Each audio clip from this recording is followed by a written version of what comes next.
abandoned towns you can actually visit. Hey everyone, it's Alexa again and welcome back to another video. Everyone loves a ghost town. There's something eerie but also really cool about going to one. Check out these abandoned places that you can visit for yourself. But before we get into today's video, make sure that you're subscribed and ring the bell so that you never miss any of our upcoming videos. 20. KOLMANSKOP, Namibia. Somewhere in the Namibian desert is a ghost town where sand fills the buildings and flows out the windows. KOLMANSKOP is only 6 miles inland from the Atlantic Ocean, but it seems like there's no water or humans to be found around here, unless you count tourists. The town began as a mining settlement after 1908 when Zacharias Luala discovered a diamond field. He showed his boss, German railway inspector August Stock, and the rest is history. Inhabitants in KOLMANSKOP didn't last long. Around World War II, the economy started to decline and soon there were no diamonds to be found. 19. Plymouth, Montserrat. The island of Montserrat, an overseas territory belonging to the UK, is located in the West Indies. On that island is an old settlement called Plymouth, which used to be the island's capital city. Residents evacuated Plymouth in 1995 after the Soufriere Hills volcano began to erupt. Up until then, the volcano remained inactive for centuries. Everyone cleared out within a month, leaving behind many buildings. Now, those structures appear heavily damaged from ash, lava flows, and volcanic rocks. 18. North Brother Island, New York. Along the rivers of New York, you will find North Brother and South Brother Island. They seem like towns, though instead of traditional towns, you will find no people that live there. What does inhabit those grounds are animals. Let's rewind a bit.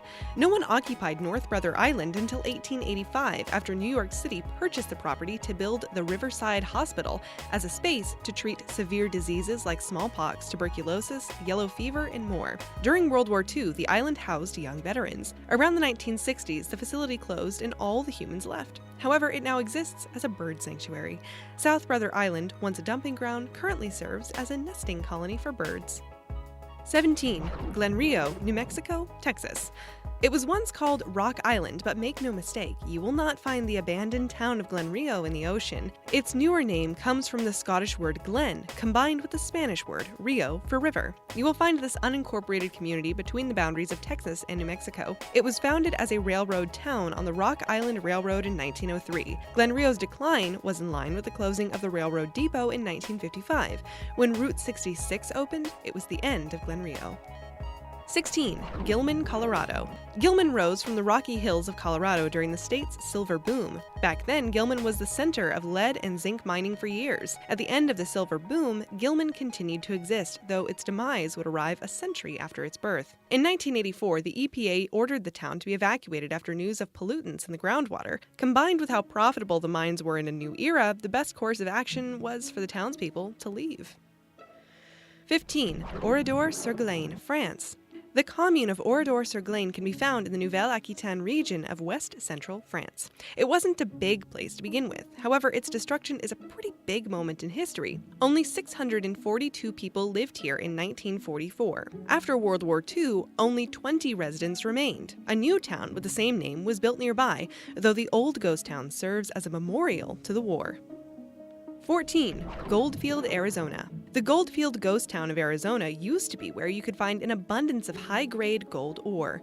On one side, the town sits by the mines of the Goldfield Mountains. On the other is the Superstition Mountains. If that sounds familiar to you, that's because that's where the legendary treasure of the Lost Dutchman mine is said to be, somewhere in the Superstition Mountains. The gold ore lost its grade, and soon Goldfield was on the decline. Just 5 years after it was founded, Goldfield became a ghost town. Then, in the 1970s, construction began to restore the town and mining tunnel so that it could bring in tourists. 13. Ludlow, California. Ludlow is located in the Mojave Desert. It started as a water stop for the Atlantic and Pacific Railroad during the 1880s. Miners would find ore in the hills nearby, and all of a sudden it was a mining town. Like many mining sites on this list, its profitable days came to an end in 1940, when all mining and even railway activity stopped. The only reason that Ludlow was trucking on was that they were supplying shelter and food for anyone traveling along the old National Trails Road. The only reason that Ludlow was trucking on was that they were supplying shelter and food for anyone traveling along the National Old Trails Road, which later became Route 66. Reconstruction of Interstate 40 meant that the road now bypassed the town. After that, businesses could not survive. 12. Kennecott, Alaska. For this next one, we're going all the way up to Alaska to the abandoned mining camp of Kennecott. Situated near the Kennecott Glacier, this town and its mines are now reserved as National Historic Landmarks, as administered by the National Park Service. It was founded in 1911, and by the 1950s it became deserted, save for a family of 3 who stayed there until 1952. In 1980, tourists flooded Kennecott to take tours of the old mines and early 1900s buildings. 11. Balaclava, Ontario. The rural community of Balaclava, Ontario was not named after the ski mask, but the Battle of Balaclava that took place in 1854. Today, it is almost a ghost town, though 2 residents still remain. The peak of its economy was during the late 19th century. Balaclava served as a lumber town. In the 1900s, the town installed a sawdust burner so that the mill's sawdust wouldn't flow down and pollute the river. The town's decline arrived around the time the mill ceased operations in 1959. 10. Hot Springs, Texas. Within the Big Bend National Park sits the Boquillas Hot Springs Resort, better known as Hot Springs. J.O. Langford developed this now abandoned establishment in Texas back in 1909. The story goes that Langford, a Mississippi native, contracted malaria as a child. When looking for a cure, he visited the Rio Grande Hot Springs in Alpine, Texas. Langford then found his own hot springs, partaking in a 21-day treatment of drinking and bathing in the spring water to regain his health. And it worked. Eventually, the springs turned into a tourist attraction. Though no one operates the stores or the post office anymore, you can still visit Hot Springs, which was placed on the National Register of Historic Places in the 70s. 9. Texola, Oklahoma. Some of you might have assumed a town called Texola would be in Texas, but alas, you'll find this place in Oklahoma. Even though around 36 people still live in Texola as of the 2010 census, most people would consider it a ghost town. The town only covers half of a square mile. Many travelers would stop in Texola as Route 66 used to pass through it, but the completion of the new Interstate 40 halted any business being brought in. 8. Chemung Mine, California. Nestled within the Sierra Nevada mountains is the Chemung Mine, a once prosperous gold mine developed around the early 1900s. Official records show that the mines opened in 1909, though documents also indicate that a small community was already established here before that. The fate of this mine is like any other shut-down digging area. People could no longer find valuable resources and left. What's more is that people say a poltergeist haunts the tunnels and dilapidated wooden buildings. 7. Dankin, Saskatchewan. Up next, we travel to Canada to take a look at Dankin, Saskatchewan. The unincorporated community is located near the Canadian National Railway's Highway 44. Dankin was an old grain elevator, and all that remains of the area is the mill, which appears as though it's falling apart from the inside out.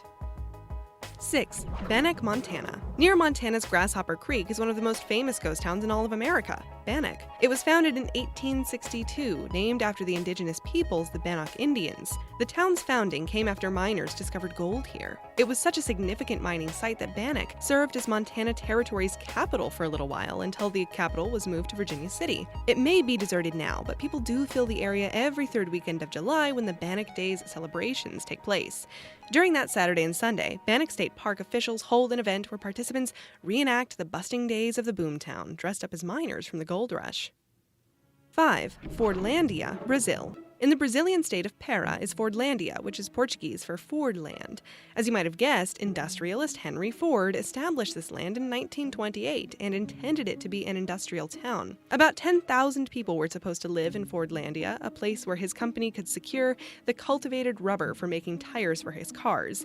Long story short, the project totally failed and all residents abandoned the town by 1934. For decades, it sat mostly deserted with only 90 residents living there. However, the city had a resurgence in 2017, and now 3,000 people inhabit this old town.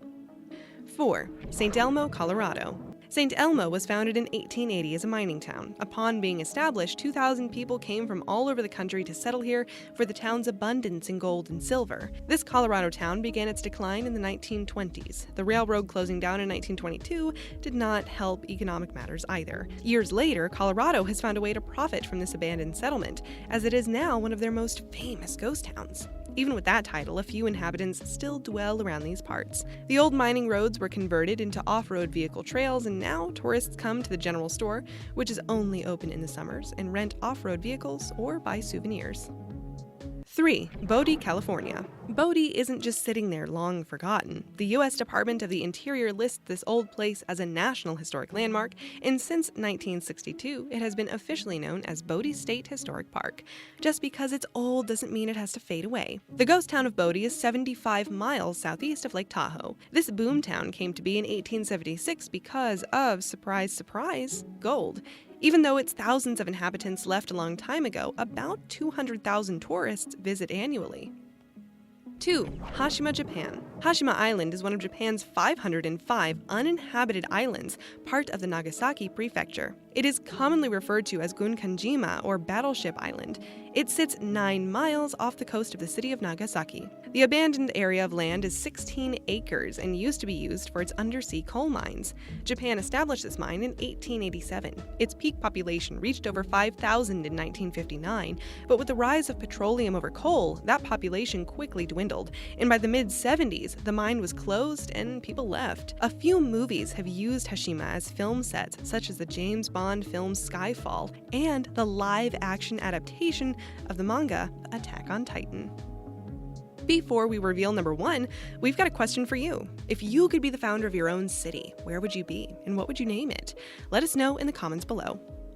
1. Pripyat, Ukraine. Pripyat, Ukraine is now better known as Chernobyl after the nearby power plant that exploded in 1986.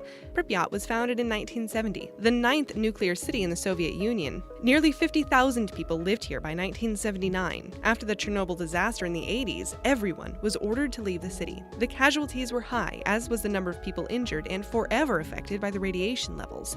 Those radiation levels made it dangerous for anyone to stay in the city or even come back to inhabit Pripyat. All that's left is the skeleton of a new town, with plants taking over the buildings and animals running wild through the streets. In recent years, the amount of radiation has dropped significantly, and tourists have been flocking in. However, one should still proceed with caution when visiting the site of Chernobyl.